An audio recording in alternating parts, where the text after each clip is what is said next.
સૌથી અગત્યનો મુદ્દો એ છે કે જનતા એ જાણવા માંગે છે કે જો ભાવ વધારા ઉપર કોઈ લગામ નથી અત્યારે, માની લો કે તમે વૈશ્વિક પરિબળ ગણાવો છો, બરાબર છે, ખબર છે બધાને વૈશ્વિક પરિબળ છે, જો ભાવ વધારા ઉપર કોઈ લગામ ન હોય અત્યારે તો પુરવઠો તો મળવો જોઈએ ને, જેનું પ્રેસ બ્રીફિંગ રોજ થાય છે. પ્રજા એ જાણવા માંગે છે કે પેટ્રોલ પંપ પર ડીઝલ ક્યારે મળશે. અને બીજું, જ્યારે ક્રૂડ ઓઇલના ભાવ વૈશ્વિક સ્તરે ડાઉન થાય છે ત્યારે સરકાર કેમ અહીંયા ભાવ ઘટાડો નથી કરતી, ત્યારે સ્થિર ભાવ રાખો છો? આ સરકારના સ્થિર ભાવમાં તમે જુઓ ને, છેલ્લા 4 વર્ષમાં આપણે ₹1 પણ વધારો નથી થયો ભાઈ.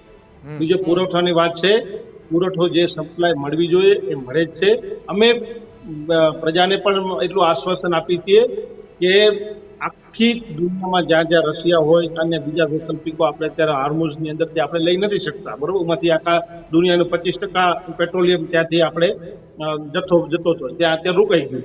તો આપણે રશિયા આગળથી વધારે ખરીદી કરવાનું ચાલુ, લોકોને મળતું નથી એવું નથી, પણ આ બધા શોખથી પેટ્રોલ પંપની બહાર લાઈનોમાં ઉભા રહે મંજીભાઈ, શોખથી ઉભા રહે. આ ખેડૂતો જે ખેતરમાં હોવા જોઈતા હતા એ અત્યારે શોખથી 5-5 કલાક લાઈનમાં ઉભા રહે, એવું માનવું તમારું?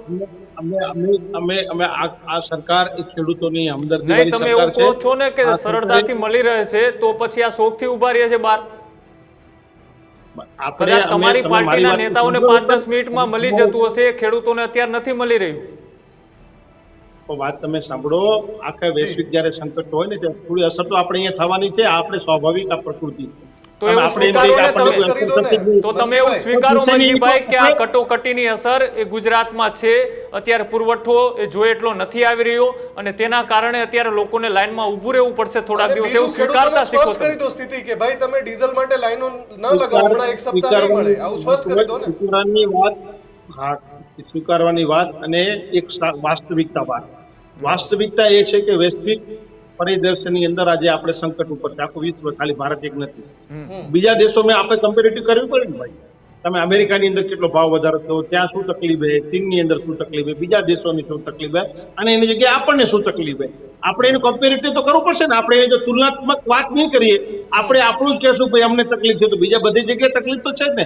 પણ આપણને એની આંશિક તકલીફ પડી છે, બીજી જગ્યાએ ખૂબ મોટા પાયે તકલીફ પડી છે, અને આપણે હજી પણ આમાંથી વધારેમાં વધારે આપણે સરકાર શું બેસ્ટ કરી શકે એના માટેના ભારતીય જનતા પાર્ટીના જવાબ જોઈએ છે મંજીભાઈ.